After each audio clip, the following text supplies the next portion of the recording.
sa inyo mga kapatid. Ako'y panalangin sa Panginoong ating Diyos. Kaawaan tayo ng makapangyarihang Diyos, patawarin tayo sa ating mga kasalanan at patnubayan tayo sa buhay na walang hanggan. Amen. Panginoon, kaawaan mo kami. Panginoon, kaawaan mo kami. Kristo, kaawaan mo kami. Kristo, kaawaan mo kami. Panginoon, kaawaan mo kami. Panginoon, kaawaan mo kami. Manalangin tayo. Ama naming makapangyarihan, ipagkaloob mong makitaguyod ang sanlibutan sa matiwasay na pag-iral ayon sa layunin mo para sa aming kapakanan. Sa pagsamba sa iyo ng may panatag na kalooban, sa pamamagitan ni Jesucristo, kasama ng Espiritu Santo magpa sa walang hanggan. Amen.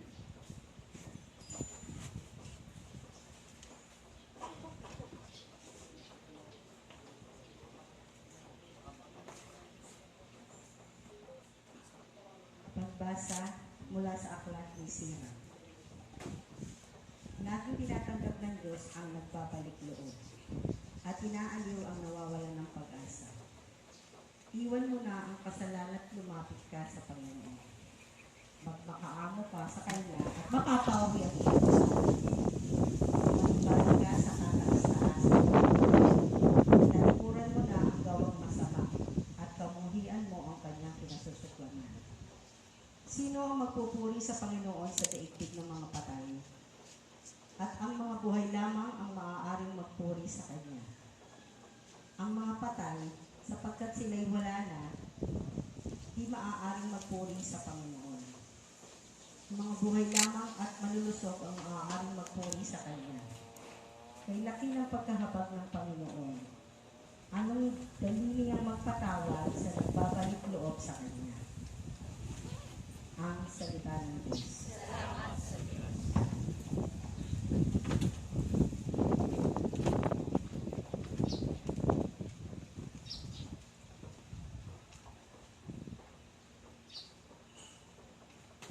Tugunan ang ating pong itutugon, sambayan ng tapat sa Diyos ay magpupuring malugod. Sabayan ang tapat sa Diyos ay magpupuring malugod.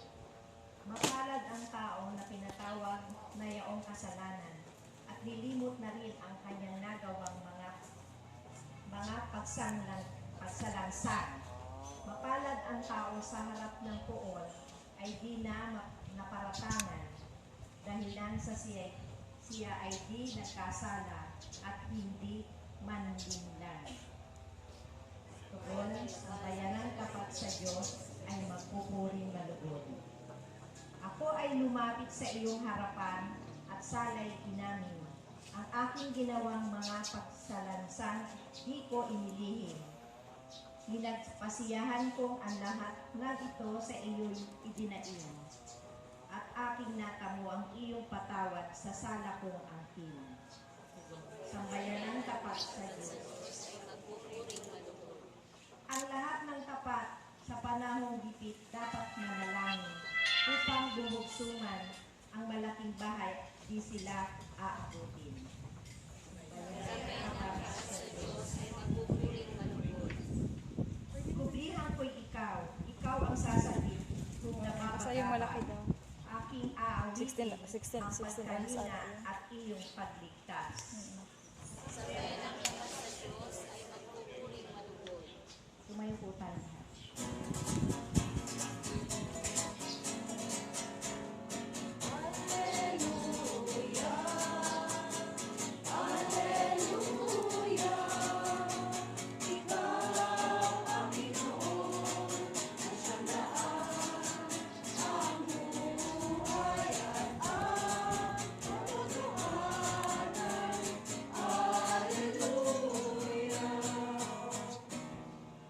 Sumainyo ang Panginoon. Ang mabuting balita ng Panginoon ayon kay San Marcos. Noong panahong iyon, nang paalis nga si Jesus ay may isang lalaking patakbong lumapit. Lumuhod sa harapan niya at nagtanong, "Mabuting guro, ano po ang dapat kong gawin upang magkamit ng buhay na walang hanggan?" Sumagot si Jesus, Bakit mo ako tinatawag na mabuti? Walang mabuti kundi ang Diyos. Alam mo ang mga utos. Huwag kang papatay. Huwag kang mangangalunya. Huwag kang magnanakaw. Huwag kang magsisinungaling sa iyong pagsaksi. Huwag kang magdadaya. Igalang mo ang iyong ama't ina. Guro, sabi ng lalaki, ang lahat po ng tinupad ko mula pa sa aking pagkabata. Magiliw siyang tiningnan ni Jesus at sinabi sa kanya, isang bagay pa ang kulang sa iyo. Humayo ka. Ipagbili mo ang iyong mga ari-arian at ipamigay sa mga dukha ang pinagbinhan at magkakaroon ka ng kayawanan sa langit. Pagkatapos, bumalik ka at sumunod sa akin. Namanglaw ang lalaki nang marinig ito at malungkot na umalis sapagkat siya'y napakayaman. Tiningnan ni Jesus ang mga nasa paligid niya at sinabi sa kanyang mga alagad, napakahirap mapabilang ang mayayaman sa pinaghaharian ng Diyos. Nagtaka ang alagad sa pananalitang ito. Muling sinabi ni Jesus, mga anak, talagang napakahirap mapabilang sa mga pinaghaharian ng Diyos.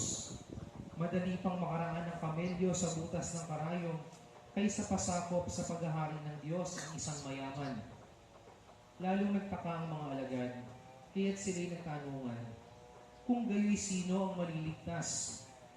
Tinitigan sila ni Jesus at sinabi sa kanila, hindi ito magagawa ng tao, ngunit hindi ito mahirap sa Diyos. Magagawa ng Diyos ang lahat ng bagay. Ang mabuting balita ng Panginoon.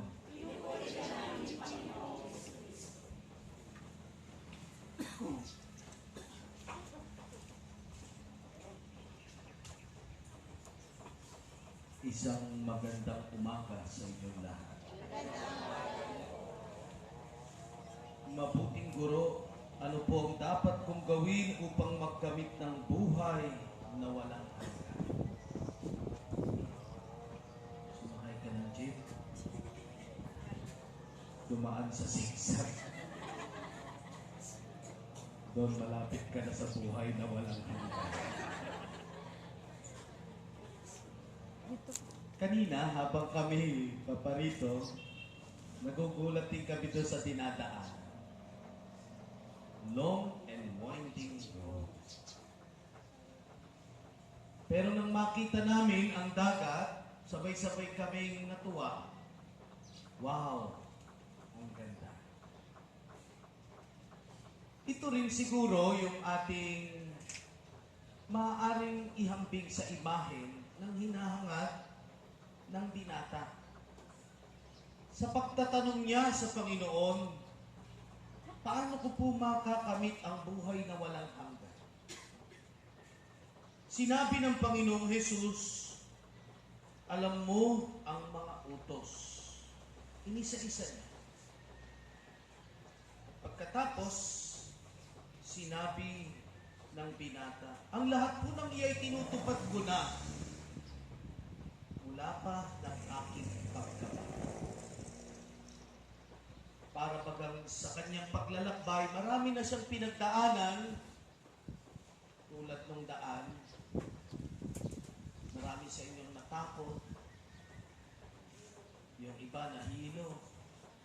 Yung iba kinakabahan, baka hindi na makauwi ng antipolong buhay kung hindi nakahiga na lamang. Pantay ang paa. Kanina nagbibiro ako. Sa Tanay kasi, di ba? Nangyari, no? Isang bus na aksidente. Mga taga-Novaliches. Sabi ko, ano kaya kung makita sa balita, no? Isang bus na aksidente. Natulog. Joke lang yun. Pero bakit tayo matatakot nga naman? Anyway, marami tayong pinagdaraanan sa buhay at sa lahat ng pagkakataon, nagsusumikap po tayo na talagang sa abot ng ating makakaya ay sundin ang utos ng Diyos.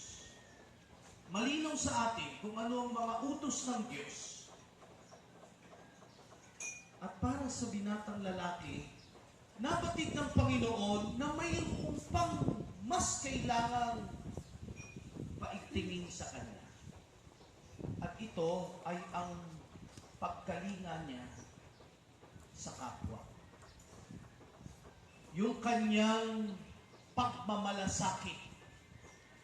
Kaya sa pamamagitan ng utos na iisa ang kailangan, ipagpili mo kung ano ang iyong pinanghahawakan, ang iyong mga ari-arian, at ibigay mo sa mga tuwa. Dahil nakita ni Jesus kung ano nga ba ang bumabalakid sa kanya. Kung ano yung tinatawag na worries ng binatang ito. Kung ano yung mga pangamba. No? Kahapon, narinig natin sa Ebanghelyo, huwag kayong maligalig. Huwag kayong mangamba. Bahala ang Diyos sa inyo. Hanapin mo lamang ang kanyang kaharian at ang katotohanan ng pagsunod sa kanyang kalooban. At ang lahat ay ibibigay sa iyo. Sa ating pagdiriwang ngayon at sa lahat ng mga oras na tayo'y tumutulog sa Eucharistia, gayon din sa ating pananalangin sa Panginoong Jesus. Tulad ng binata, tayo ay kanyang magiliw na tinititigan. Magiliw na tinitingnan. Jesus is looking at us with love. Mahal tayo ng Panginoon. Kaya nga sinasabing, nasa atin, kung susundin natin ang mas malalim pang hamon ng Panginoong Jesus. To go beyond.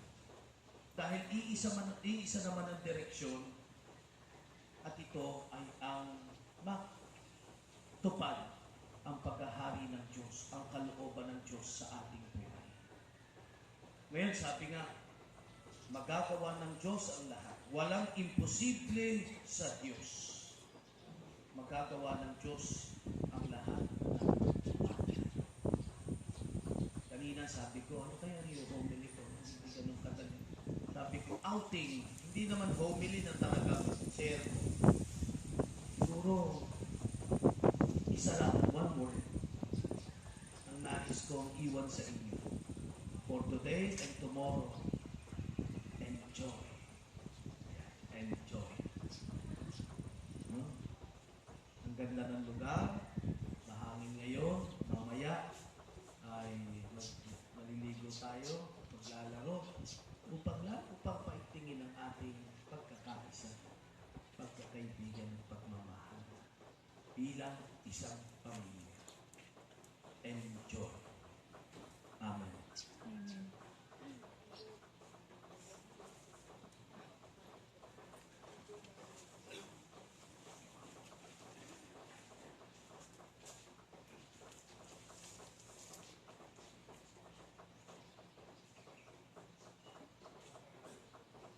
Manalangin tayo ngayon sa ating Diyos Ama para sa katatagan na mapaglabanan natin ang mga tukso ng kayamanan at kasiguruhan. Sa bawat panalangin ating itutugon, Panginoon, dinggin mo ang aming panalangin.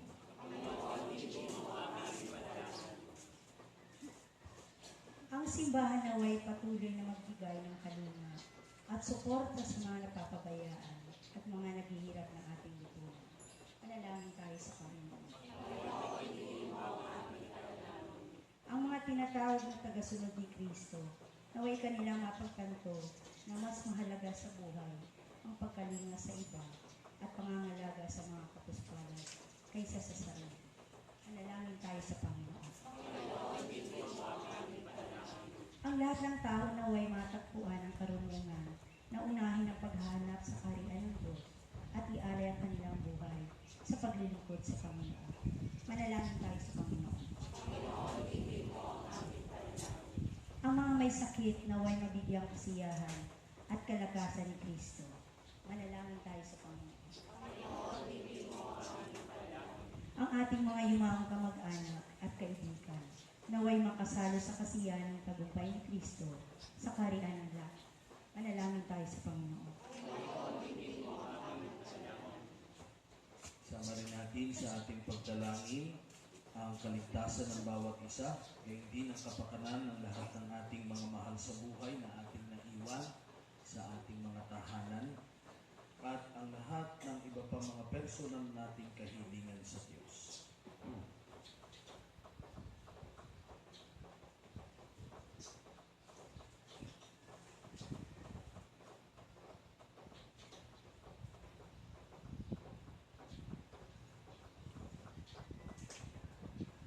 Makalangit na Ama, bigyan mo kami ng kalakasan ng loob na mamuhay sa karukhaan sa Espiritu at sumunod sa halimbawa ni Kristo na naging dukha upang kami ay umunlad. Sa tulong ng mga panalangin ng Birhen ng Antipolo, hinihiling namin ito sa pamamagitan ni Kristo aming Panginoon. Amen.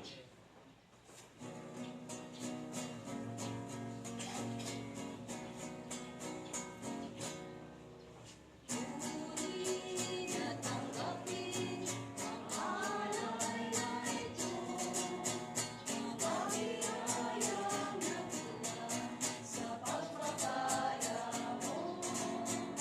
Handa ng bawat puso, magkatinigib mo, kayo'y nananalig, nagmamahal sa'yo. Pinamay na nagmula sa butil ng tipo, pagkain nagbibigay ng buhay mo. At alak na nagmula sa isang langkay ng ubas, ito'y nagbibigay lakas.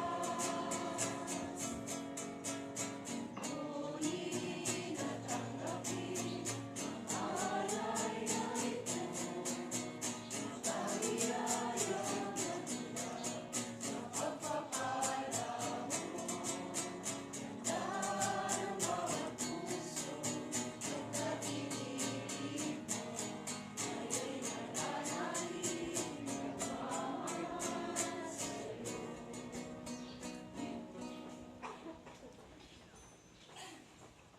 Manalangin kayo mga kapatid upang itong ating paghahain ay kalugdan ng Diyos Amang makapangyarihan.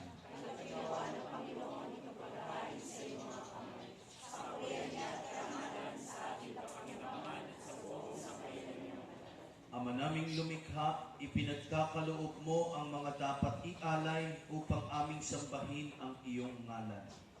Kaawaan mo kami at pagbigyan upang ang iyong kaloob para kami makapaghain ay mapakinabangan bilang pagpapala mo sa amin.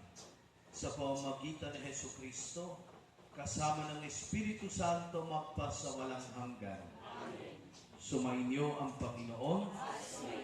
Itaas sa Diyos ang inyong puso at diwa. Tinaas na namin sa Panginoon. Pasalamatan natin ang Panginoong ating Diyos. Marapat na siya ay pasalamatan. Ama naming makapangyarihan, tunay ngang marapat na ikaw ay aming pasalamatan.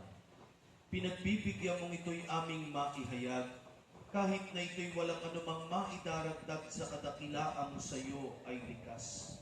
Sa pagpupuri namin ang nakikinabang, ay kami rin iyong pinakikiharapan sa pamamagitan ng iyong anak na minamahal.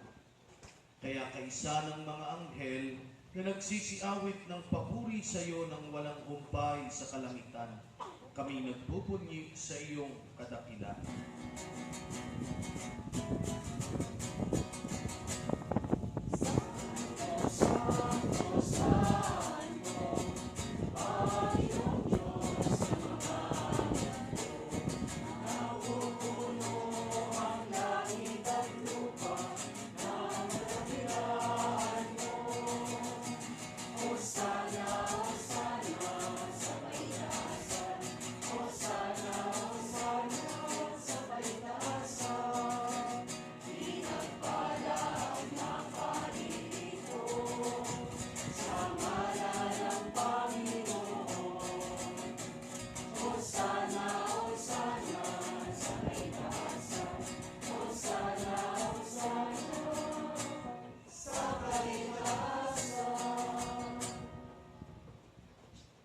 Ama naming banal, ikaw ang bukal ng tanang kabanalan.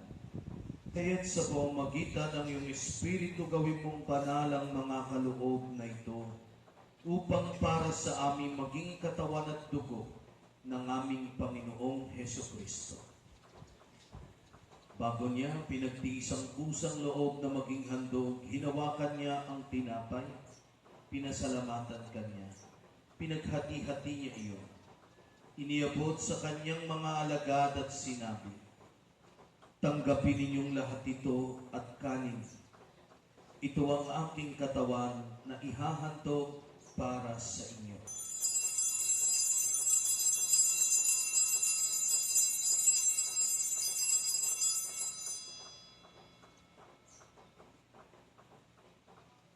Gayun din naman noong matapos ang hapunan, hinawakan niya ang kalis. Muli kanyang pinasalamatan.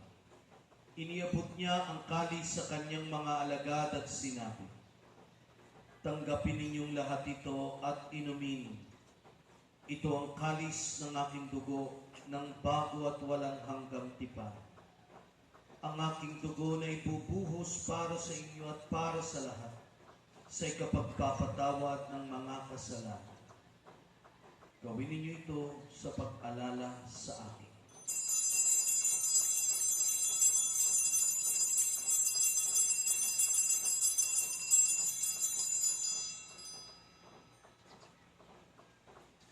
Ipagbunyi natin ang misteryo ng pananampalataya.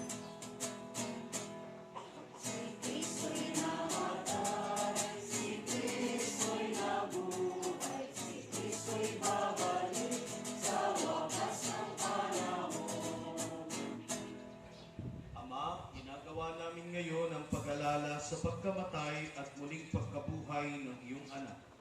Kaya tiniaalay namin sa iyo ang tinapay na nagbibigay buhay at ang kalis na nagkakaloob ng kaligtasan. Kami nagpapasalamat dahil kami iyong minarapat na tumayo sa harap mo para maglingkod sa iyo. Isinasamo namin kaming magsasalo-salo sa katawan at dugo ni Kristo ay mabuklod sa pagkakaisa sa pamamagitan ng Espiritu Santo.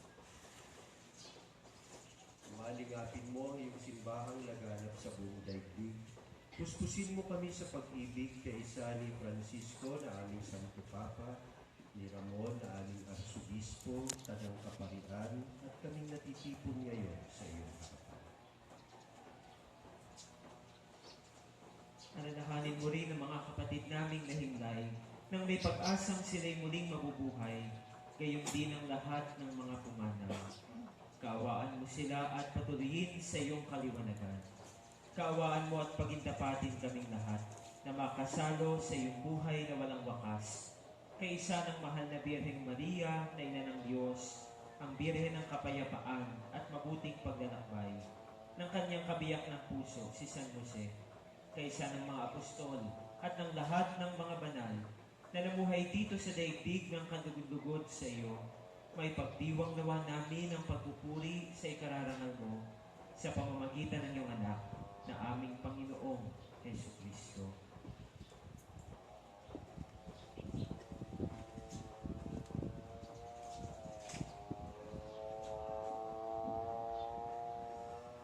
Sa pamamagitan ni Kristo, kasama niya at sa Kanya, ang lahat ng parangal at papuri ay sa iyo.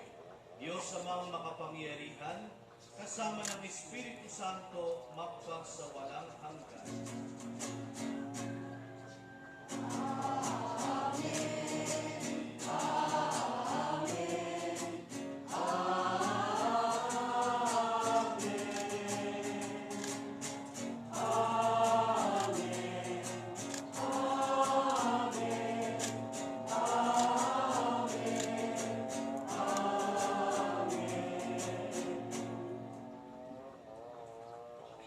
Sa tagubilin ng nakagagaling na utos at turo ni Jesus na Panginoon natin at Diyos, ipahayag natin ang lakas loob.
Hinihiling namin kami iadya sa lahat ng masama, pagkalooban ng kapayapaan araw-araw, iligtas sa kasalanan at ilayo sa lahat ng kapahamakan.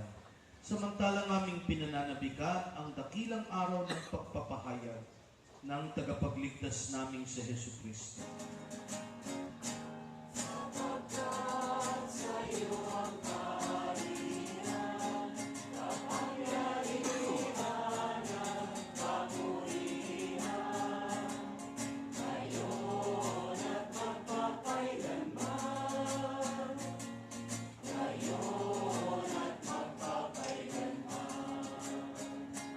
Panginoong Hesus Kristo, sinabi mo sa iyong mga apostol, kapayapaan ang iniiwan ko sa inyo, ang aking kapayapaan ang ibinibigay ko sa inyo. Tunghayan mo po ang aming pananampalataya at huwag ang aming nagagawang mga pagkakasala. Pagkalooban mo po kami ng kapayapaan at pagkakaisa ayon sa iyong kalooban,